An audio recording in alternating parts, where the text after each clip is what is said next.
There's a strange paradox at the heart of modern Russia. The louder the elites proclaim their patriotism, the faster their wealth escapes the country into luxury villas, foreign passports, and offshore accounts.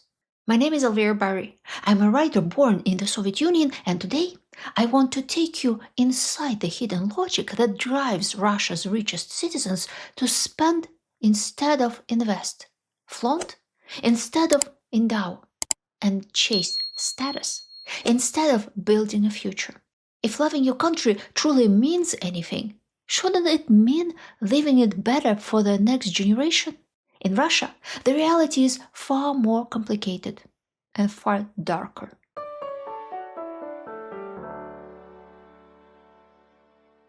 True love for your country isn't loud speeches or patriotic slogans. It's what you build, what you leave behind, what you choose to make better with your own hands and your own wealth. America taught me that. I live in Southern California now, a place of stunning natural beauty. But what impresses me most isn't the scenery. It's what people choose to create here. The Sigistrom Center for Arts, founded by a local philanthropist, brings world-class beauty and performance to ordinary people. Hawk Hospital, one of the top non-profit healthcare systems in the region, exists because a single family invested in public health instead of private luxury. Parks, libraries, research grants, hiking trails, even the benches by the ocean carry the names of people who gave something back.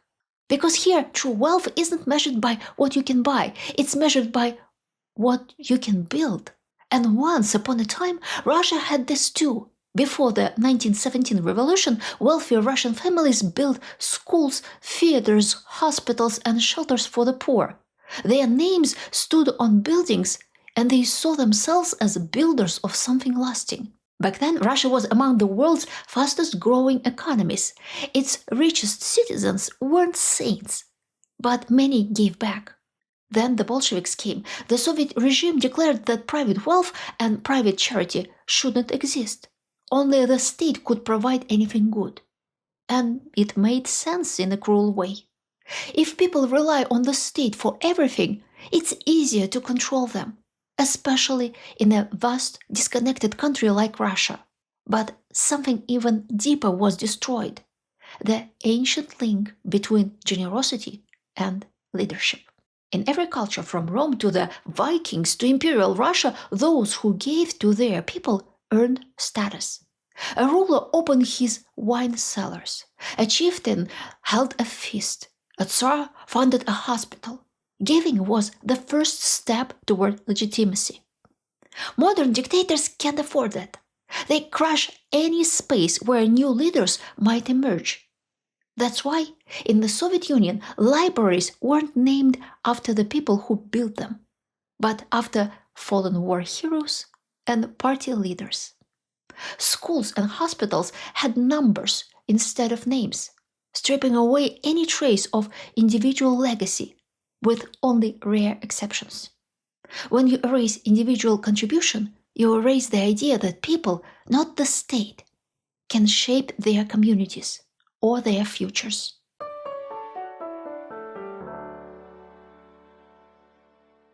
From the very beginning, Russia ruled like a colonial empire, but instead of turning outward, it turned the model inward. Western empires sent ships to conquer and exploit distant lands. Russia lacked open access to the seas, so it colonized itself. There was no need to sail. The Russian elite simply plundered their own people: peasants, ethnic minorities, border regions, from Ukraine to Yakutia to Kamchatka. The pattern was familiar. Railroads? Yes. Schools? Sometimes. But above all, extraction and control. Like the British in India or the Belgian in Congo, the Russian state never saw its subjects as equals. They weren't fellow citizens. They were resources in human form. And when that's your governing model, your idea of home fractures. Home is not your country, and your people aren't those who share your passport. Russian elites don't hide their fortunes in China or Iran, despite calling them allies. They send their money to London, Paris, or Zurich, because no matter what they say, they trust only one thing: the rule of Western law. But don't be fooled. Their real home isn't the West either. It's not geography. It's not culture. It's their circle, their class, their assets. That's where their loyalty lies. That's where they invest. Is this unique to Russia? No. It's the operating logic of every modern dictatorship. Strip the country, send the money abroad to bury it inside the power structure, smile for the cameras, and declare your love for the motherland. During the Soviet era, this colonial mindset reached its peak. Even as officials loudly claimed that all power belongs to the workers and peasants. The only difference was structural. Soviet elites couldn't invest abroad. Their power was not tied to money, but to position in the hierarchy. Status was the currency. Loyalty was the investment. The Soviet regime didn't modernize Russia, it froze it. It trapped the country at the dawn of the 20th century. Imperialism, conquest, forced labor, militant nationalism. These weren't Soviet inventions. They were inherited instincts from the pre-World War I world. And when the Soviet Union collapsed, nothing meaningful came to replace it, so the country defaulted back to 1914. And now we are watching the sequel, a pointless war, a collapsing economy, a million soldiers who hate their commanders, a society paralyzed by fear. It's as if history said, you failed to fix your country in 1917, let's try again. I wrote a historical novel about that time, Russian Treasures. And with every passing day, the parallels feel sharper.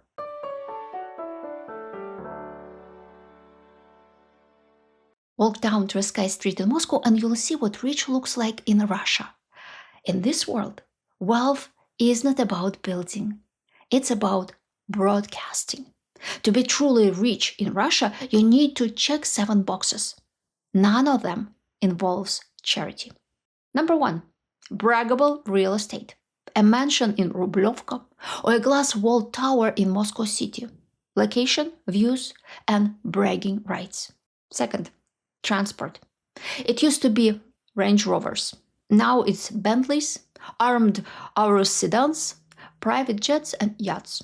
Third, foreign property. Top picks are London, LA, Paris, and Dubai. Since sanctions hit Europe, Russians became Dubai's biggest luxury buyers. 1 in every 5 high-end homes sold in 2024 went to a Russian. Fourth, education abroad. Swiss and UK boarding schools are status markers. Ivy League, Oxford, or Cambridge, even better. Fifth, wardrobe. Designer, everything. If you aren't wearing your net worth, people think you don't have one. Sixth, Fabergé is passé. Contemporary art that travels well on jets and into vaults is the new power flex. Seventh, parties. Think billion-ruble weddings with Jennifer Lopez as the launch act. One 2016 Moscow wedding reportedly cost over $30 million. But why no endowments? Why no hospitals or libraries with their names? Because Russia's social ladder isn't a staircase, it's a sheer cliff. And it's guarded. You climb it not by building things, but by signaling you are a useful person for those who are already at the top. And that signaling happens in 3 fonts: state position, spectacle, force. A deputy minister's son outranks a tech millionaire because his dad can erase fines and issue permits. Spectacle signals access and privileges. Tuscan villas during wartime prove you are elite. Sanctions don't touch you. You can still party in Europe. And force, that's the scariest status marker. A silovik, a man of power from the security services, outranks everyone. Having one on speed dial makes you untouchable. That's why many oligarchs keep FSB agents on payroll. These signals aren't for the public. The general population decides nothing. The audience is tiny: ministers, governors, and fixers who can make lawsuits vanish with a phone call. In that world, a villa on Lake Como or useful connections with an important Silavik beats a plaque on a library every time. And anyway, will the oligarch or his kids ever walk into that library, shaking hands with those people? Sit on that bench? No. And that's the point.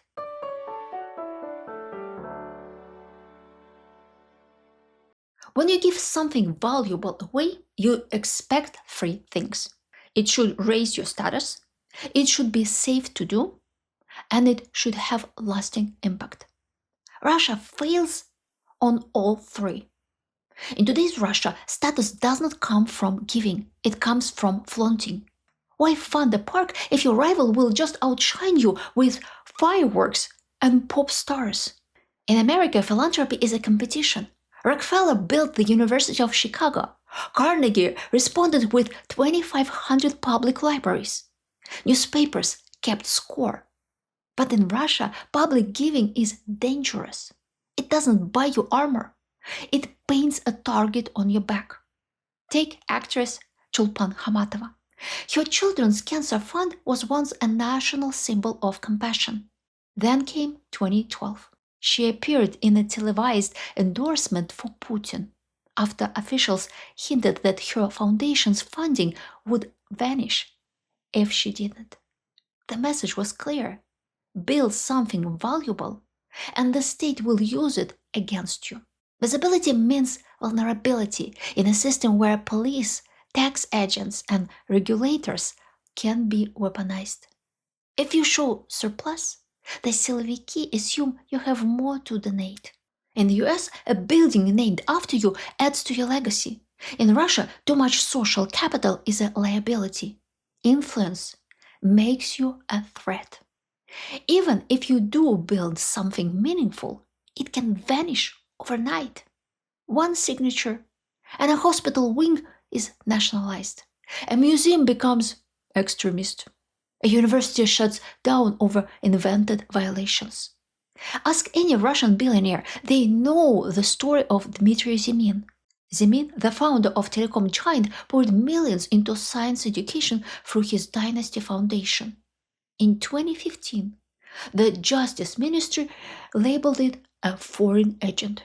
Weeks later, the foundation liquidated, scholarships disappeared, and Zemin left the country. Or take the European University at St. Petersburg. It lost its license over fire safety violations. Russia's foreign agent laws allow authorities to blacklist nearly any civic group. Sponsors vanish to avoid guilt by association. Organizations close quietly, one after another. Dynasty, European University, Memorial, Open Russia, these weren't isolated cases. They were signals, loud ones. In Russia, nothing outlasts the state's mood. So what do the rich do? They hedge. They buy Maltese passports, separate condos, and Picassos small enough to hang in Zurich walls. They avoid fixed infrastructure like parks and clinics, assets that can be seized. And they don't trust charities. Many Russians suspect NGOs are corrupt. Oligarchs, short on time and paranoid about optics, avoid them entirely. Only 6% of Russians donated to registered charities last year, but nearly half gave cash directly to individuals. The middleman, whether a non-profit or a government fund, smells of fraud or politics. There's only one exception: the Russian Orthodox Church. A cathedral is patriotic, it's spiritual, it's close to power. Tycoon Dmitry Rybolovlev once donated 17.5 million euros to rebuild the cathedral of the Nativity of the Theotokos. In return, he received the church's highest lay honor, and no tax inspectors came knocking.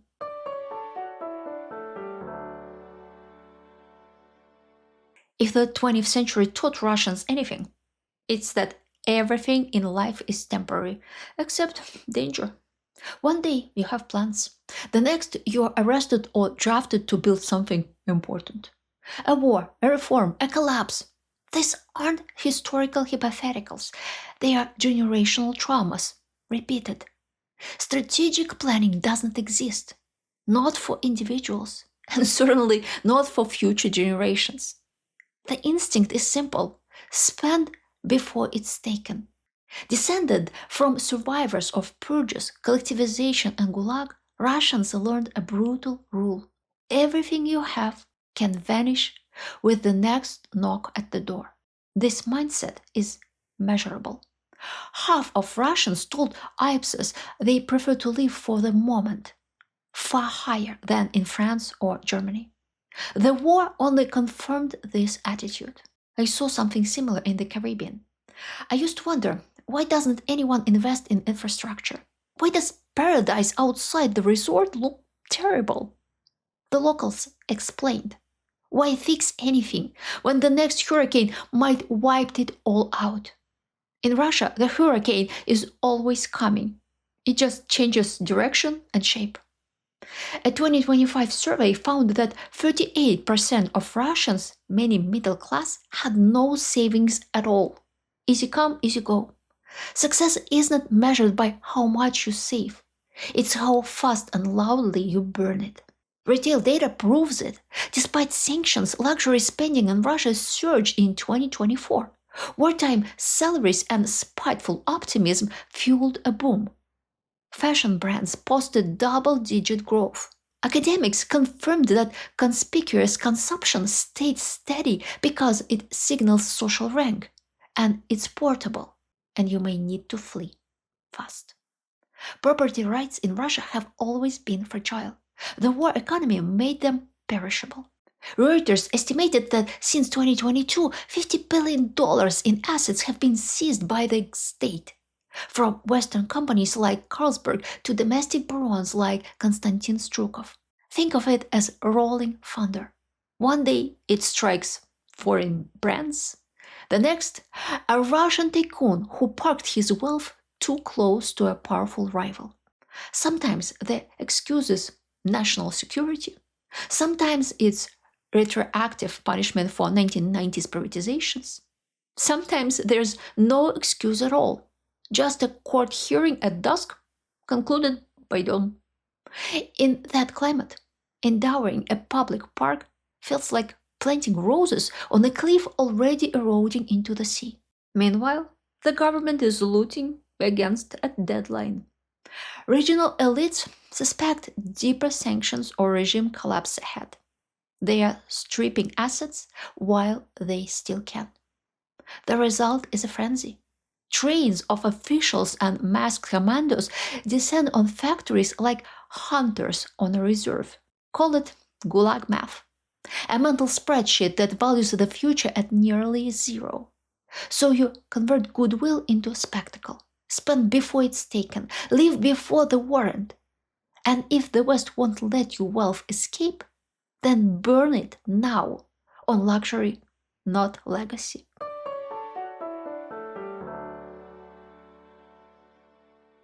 I often hear, Russia needs to take care of its own problems. And honestly, it tried. After the Soviet collapse, there was a brief, shining moment when grassroots projects bloomed. People launched animal shelters, supported cancer patients, opened cultural hubs, defended political prisoners, investigated corruption. For a moment, civil society stirred awake, but when the war began, the state crushed these efforts brutally, systematically. So let's be clear, it's not that Russians can invest in their future, it's that the system punishes those who try. Everyone who thinks otherwise is welcome to show the example and lead the way. Because until the government stops treating its own people like a colony, nothing will change. As long as fear outweighs hope, as long as today feels more urgent than tomorrow, the rich will keep spending instead of investing, flaunting instead of building, chasing the next party instead of the next generation's future. If you want real change, don't look at the oligarchs. Look at the structures. Look at what's rewarded, what's safe, what's destroyed. Until those rules change, Russia's wealth will keep fleeing, and the future will stay just out of reach. I believe that a brighter future is possible, but only with regime change, and that won't happen in isolation. Last time, the world turned away, hoping Lenin and then Stalin would burn the remnants of Russia into ash and bury the menace from the east. Western politicians treated Russia like a jar of spiders. Let them kill each other, so long as they don't bite us. The result? The Cold War. Trillions spent, and now Putin's state. If we don't want that cycle again, we have to understand Russia, not just fear it. We must see the people trying to build, not just the ones tearing down. And that begins with asking hard questions. If today's video opened your eyes, please like, share, and subscribe. Help others see behind the curtain. Want to go deeper? Join my think tank community where we explore these ideas together. Or support my work by buying me a coffee. Every contribution helps me keep revealing Russia's hidden truths. Thank you for watching. Until next time, stay curious and stay questioning.